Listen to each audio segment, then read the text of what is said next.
Move on to the Koker Trilogy, I feel. And sure. you briefly talked about Kiarostami's filming of the children, how he made them act. And there are so many of his feature-length films and shots about it. But of course, Koker Trilogy is one of the most prominent about it, in his filmography, in which he takes children as the central characters. So when you discussed with him, and we see that he brings out the best out of the kids' performance. So what was his method basically in doing that?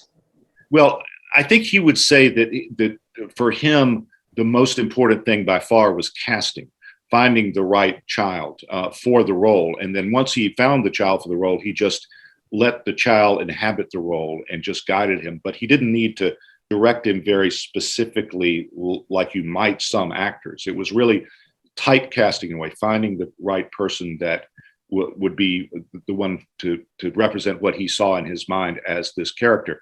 You know, one story he told me in my book is that when he went to cast the first of the Koker Trilogy, Where is the Friend's House? First of all, he looked around for a while to see where he should shoot this film. It was not to be in Tehran. It was to be in some provincial village or something.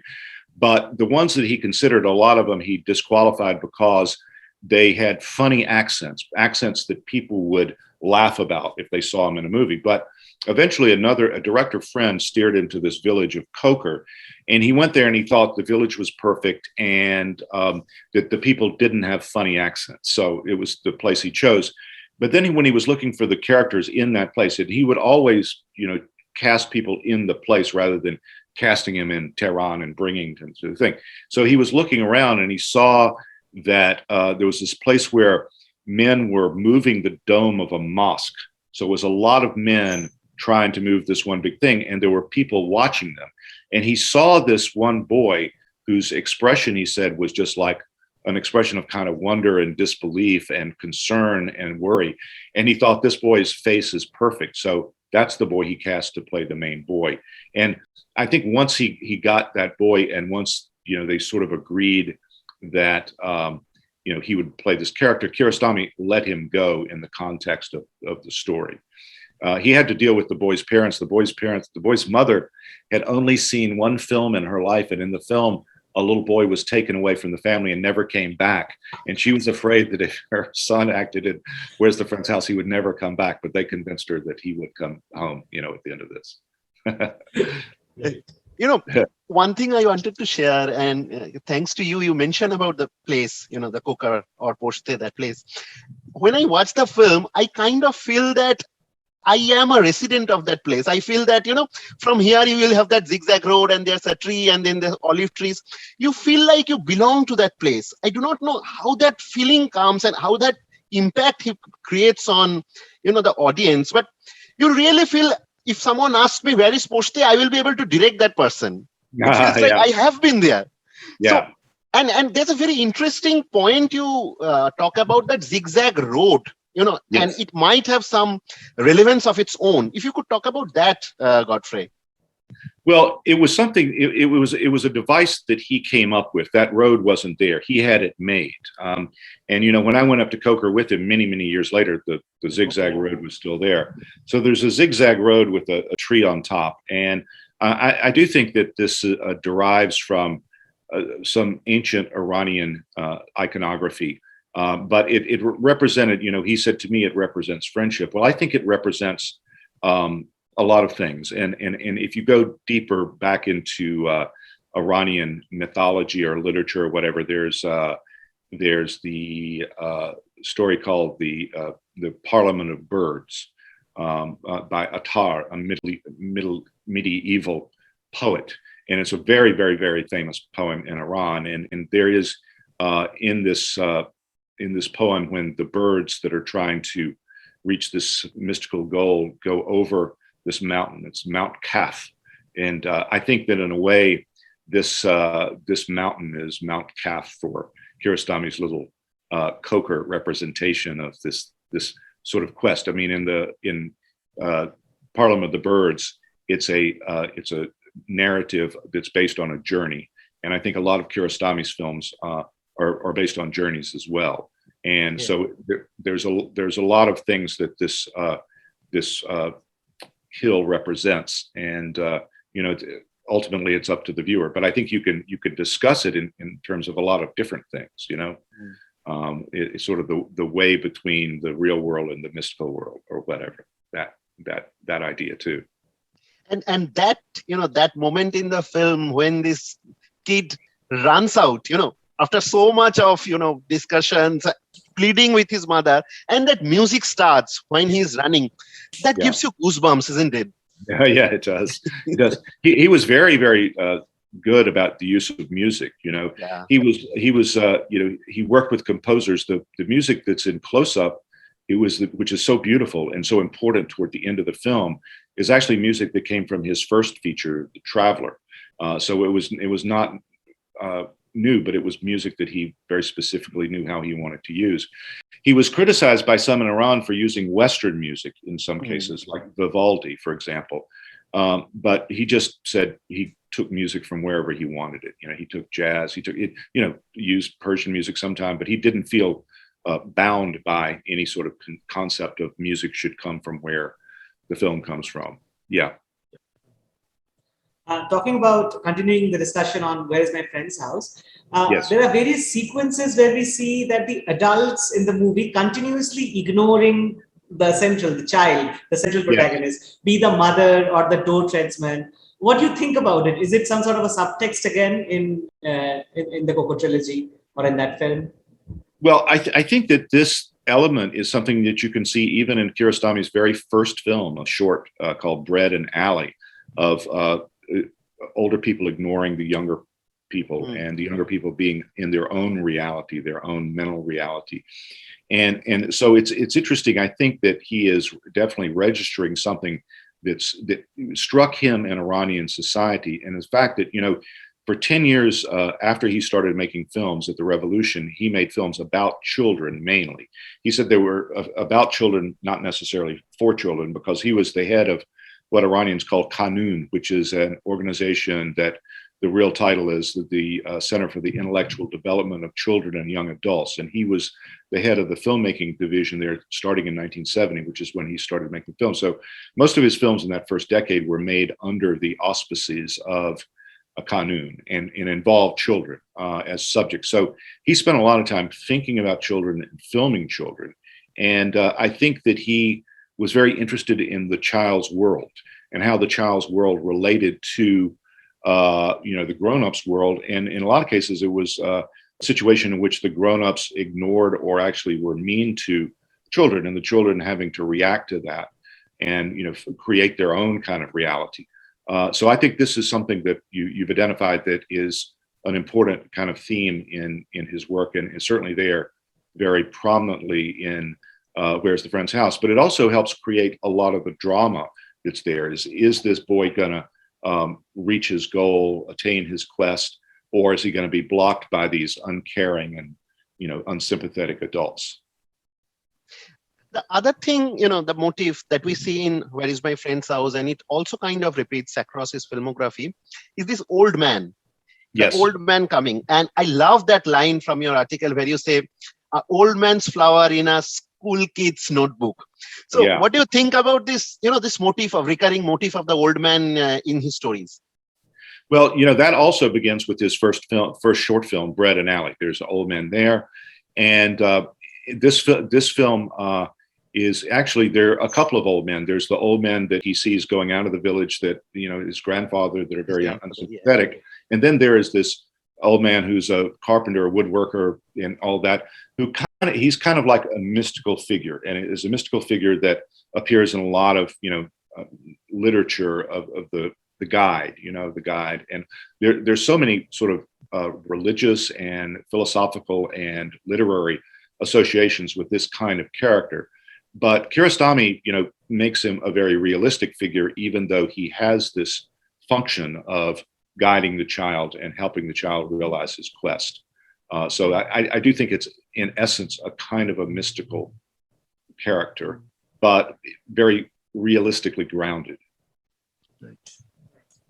When we talk about Kiarostami, of course, we have to talk about the doors and windows, which are always present across his films. In fact, there was an exhibition specifically about the fixation on doors in Toronto's, I think, Aga Khan Museum.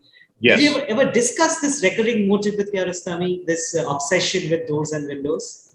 No, I never did. That's another thing I'm sorry I didn't ask him about, but it certainly is there. I mean, he was very concerned with framing. This comes from being a photographer and thinking very specifically about images. And I do think that doors and windows are, important in Iranian society. It's interesting. The architecture there always struck me when I first started going there, in the sense that most people live behind closed doors. Women, if they're out in public, they have to have the headscarf, the hijab on.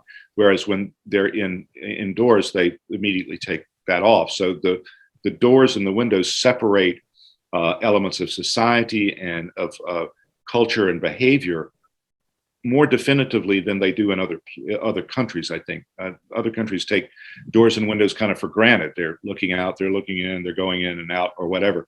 Whereas in Iran, they function much more deliberately to frame certain things, to hide certain things, and to reveal certain things. And so I think it was very natural for him, from the standpoint of an artist, just looking to emphasize those things. But I also think that they do have various meanings within Iranian culture that are unique to that culture. Would you also say then, like, when we look at Life Goes On, or Through the Olive Trees, or Close Up, or Certified Copy, there are cars and people driving and people looking out of the window. There's been a continuous prop across the cinema of Abbas Kiarostami. Would you also say this is something very Iranian, or something which he derives very much from his heritage, this continuous use of these kind of props? I think that all the films that show people in cars that whole thing is very specific to Kiarostami. I mean, I think it's something that he came up with because he liked to drive. He really liked to drive. And, he did a lot of sort of work while he was driving, talking and such. But he also saw the car as being a place where people could have conversations that, you see the outside world at the same time. And the car was kind of a privileged place. And especially in the film 10, where you see this woman driving around Tehran and having all these conversations with people, she has her headscarf on. If she were having that conversation indoors, she would not have her headscarf on, but then Kiarostami would not have filmed it. He would not film, as other directors did, conversations or scenes of people where the women don't wear headscarves indoors. The cinema would, the rules in Iran would dictate that they had to wear the headscarves indoors, whereas they wouldn't in real life. It wasn't realistic, so he wouldn't do that. But the car was like a solution to that, because those women would have had their headscarves on in the car, and yet they can have these very intimate conversations at the same time in that context. So the car thing was both a personal kind of peculiarity or idiosyncrasy of Kiarostami, something that he just enjoyed personally, but it was also a means to do various things cinematically that he couldn't do otherwise. Right. And that kind of, when I saw Panahi's Taxi and then Faces, it's kind of, the legacy continues, right? Yes, definitely so. Definitely so. Yeah, he sort of introduced that thing, but others took it up and followed it, and especially Panahi. Yeah. And I wanted to understand, from your experiences, this this style that he chooses, documentary and drama kind of blending together. The Koker Trilogy itself is such an example where you have first a drama film, and then there is a kind of a docufiction based on that experiences of that drama film. And then the third is kind of a meta layer on top of that. Yes. So this particular choice of this, style, what did attract him to this style, which kept on coming back in his cinema? Well, I think that he really wanted to tell stories, but he also really wanted to register reality. His film making is very much based in documentary, although he didn't make that many documentaries. Just the sensibility and the view of cinema that he espoused was very documentary based. And I think there are various reasons for that. I think as a photographer, as an artist, he wanted to register what's in front of the eyes and all of that. But at the same time, he wanted to use this in a way that was imaginative and not just bound by reality. So these things of blending the two those things were very much inherent in his cinema from the first.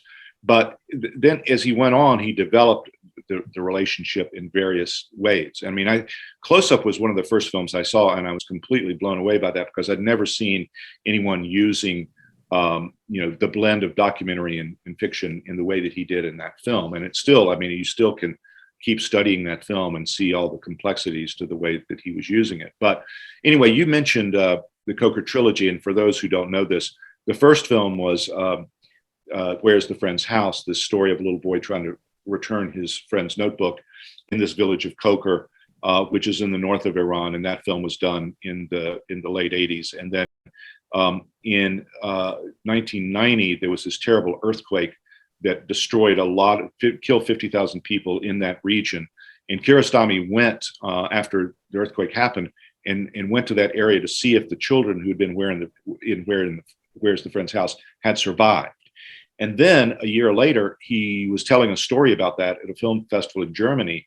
And somebody said, why don't you make a film of that? And that's what he did. And Life Goes On is a fictionalized version of his real journey from the year before, where he's not in it. He has a non-actor play himself in the film about this journey. So, but there's a real feeling of documentary to the whole thing. You really feel like you're seeing the whole devastation that this earthquake caused. And I think that was very, very much a part of what he wanted to do. And then the next film, Through the Olive Trees, is about the making of And Life Goes On, where he has the same guy playing the same director, but it's being filmed by another director. So that's, he really, in some ways, resisted the term Koker Trilogy because he didn't set out to make a trilogy. Just one film grew out of the other. And he was thinking about making a fourth film, but that never came to be. But the relationship between these films is endlessly fascinating. I think you'll agree. There's so much that can be said and so much about his sensibility and his approach to art that he would have one film lead to another like that and have them so linked together like that. It's quite an amazing thing, I think.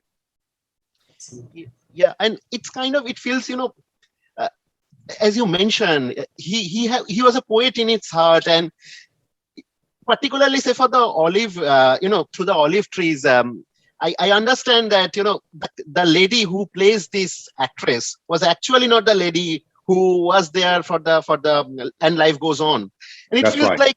Like in Close Up, there are things which happen in reality, and there's things Kiarostami wants and imagines to have happened. It's the kind of thing which happens in Through the Olive Trees as well, where the last shot we see, we do not know what might have happened, but we feel that there might be something positive at the end. Yes, exactly. But you don't know. It's really much more up to the viewer to fill in imaginatively what happens then. That's so fascinating, that ending of that film. But it's like a lot of sort of Kiarostami's endings. It's like kind of ambiguous. At the same time, it's poetically very rich and engaging.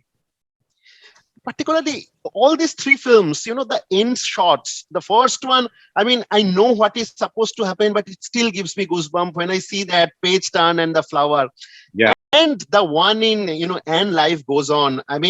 That long shot, I really wanted to talk about that, what kind of experience, what kind of, it gives you the fuel to wake up the next day, about humanity, about solidarity. Yes. So, if you could talk about those three end frames, Godfrey. Well, I think, Kiarostami, I think the way that he worked, and this is my extrapolating from knowing him, but without him actually saying this directly, was that he looked toward where he was going, and I think that these images that in the film come to him very early in the process of making the film, because he knows where he's going. But it's interesting that there's a lot of improvisation on his part in making the films. I mean, and Life Goes On, I think he set out with 8 pages written, just basically a basic scenario. And then he writes the dialogue or, invents the scenes as he goes along. He has an idea roughly of where he's going. But I tend to think that he always knew where he was going to end up, right? And that's what sort of guided his own journey. I think that he knew that the opening scene of Where's the Friend's House would set up this conflict over this notebook, and that would lead to this great journey that comprises most of the film, but that it had to lead back to the same notebook, transformed in a way in the last scene of the film. That to me seems like a great indication of how he worked overall. And then in Life Goes On, that amazing long shot and long take where you see this car rolling down the hill and rolling up by a guy that has a gas canister and all that. I would have, that's such a brilliant scene. And it's so great in the sense of it leaving you knowing that the story is not over with, right? The story is going to go somewhere else. And yet it gives you a real sense of where it's going. But the viewer also has to plug in his or her imagination to this to really appreciate what the scene is doing and what the scene is saying. And it's very much the same in Through the Olive Trees. I think that he knows that he is going to start out with this couple being really, alienated from each other. And then that is going to be the whole center of the drama throughout the film, is what happens between the two of them, and do they end up together or, continually separated. And he has this image in mind of something that answers the question without answering it, or leaving the answer ultimately to the viewer. And I think that's so beautiful and so poetic, but so indicative of his method overall. And I'm also very intrigued, Godfrey. I wanted to understand your point of view. Across the film and Life Goes On, they're looking for Ahmed and Baba, the Ahmedpurs, the central two, the kids. And we do not see them. And Through the Olive Trees, they suddenly appear, just like that. Yes. I mean, as if they were always around. So exactly, that's so interesting. Yeah, exactly. I think actually when he made And Life Goes On, I don't think I'm dreaming this. I think that those boys were, they did survive the earthquake. And Life Goes On doesn't tell you that. You don't know. You think that that's actually going to be what's revealed in the latter part of the film, but then Kiarostami makes the film about something else. But I do think that those boys were off doing their military service when he made And Life Goes On. I think I recall that. And if they'd been around, he might have put them in there and shown that they were still alive. But as it happened, it's almost better that you don't know, and that they reappear in Through the Olive Trees. Right. And tell me something, particularly you mentioned about Through the Olive Trees, and there might be a few other films as well that the audience within Iran, they did not think him to be, the best filmmaker around for them.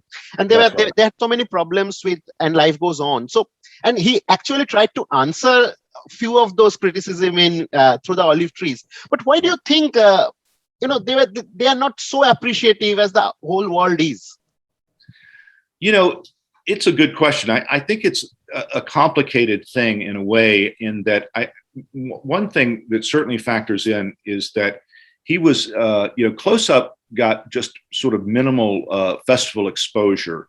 And yet I think it caught the eye of the people at the Cannes Film Festival, and they regretted that they missed it after, ran its course. But they brought him in for And Life Goes On, and they really started pushing him in a way and exposing him and giving him all this attention. And people in Iran you didn't think Kiarostami was their best filmmaker, and they thought there were a number of others that were as good or better, and they didn't understand the Cannes being championing him above all the others, and so there was some resentment and jealousy that came out of that. But the reactions that he got among critics was very mixed. There was some that really championed his work, and then there were others that were really kind of dismissive about it. So I do think that it's interesting to look at the different ways his work was perceived in Iran as opposed to in the world, in the Cannes Film Festival and, Western Europe and the United States. I mean, there are different reactions everywhere, but it does seem like he was appreciated more outside of Iran through most of his career. And of course, some of his films were banned in Iran, and that didn't help anything either. He was not favored by the regime. The regime, of course, really promoted its cinema outside of Iran and wanted to see filmmakers like Kiarostami succeed. And yet at the same time, there were these conservative hardliners in the Ministry of Culture that didn't really want to help him, that it was a really kind of paradoxical, schizophrenic kind of situation he had to deal with. So his situation in Iran vis-a-vis both critics and audiences and the regime was a very complex one that, evolved over the period of time. But by the time of his death, he was greatly appreciated, I think, especially among young Iranians who see him as, one of their very great artists in their whole culture through thousands of years, So he has become this very, very eminent figure now. Would you say that maybe some of the resentment towards Kiarostami during that time was because when he showed the Iranian society, it wasn't really glorifying it or wasn't showing it in the kind of some sort of a positive light, or maybe they felt that maybe in some way they were disrespecting the people of Iran? Yeah, that's a good point. I do think that one of the problems that they had with Kiarostami, and that I heard a lot about when I first started going to Iran in the late 90s, was that people were suspicious of Kiarostami and other filmmakers, but especially him, based on the Koker Trilogy of showing Iran, first of all, as this village of crumbling old buildings and poor children and everything like that. They said that's why the West likes him. He's projecting an image that the West favors about Iran. The West doesn't want to see an image of Iran as an urban, sophisticated, place. They want to see it as a really backward, exoticized place.